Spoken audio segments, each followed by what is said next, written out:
So just for a little bit of background information before we get in and have a look at some of the treatments. This is a matrix trial.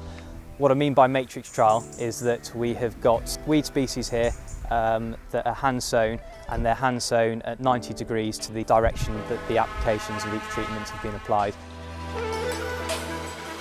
It's a really good way of comparing different treatments. There's no crop competition here, so we're seeing it almost at its worst where plants have been able to till it out, but it gives us an idea to compare different treatments, and we've got about 40 different treatments on here, and we can see performance versus different weed species. So always a good place to start when looking at these trials is the untreated. It'll give us a very good idea of what the background population is before we start to compare treatment performances. I'm stood at the moment next to the untreated plots. We've got a sensitive strain of blackgrass, and then we've got 3 resistant populations: ryegrass species, brome species, wild oats, and then the cropping species as well. There are a few different stories in this trial, and the first treatments we're going to get to are looking at mode of actions but also formulation.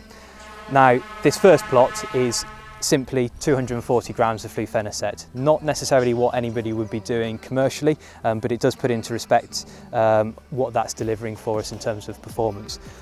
These first treatments, I hasten to add, were applied pre-emergence. The plots here were hand sown on the 8th of October, and the treatments were applied on the very same day.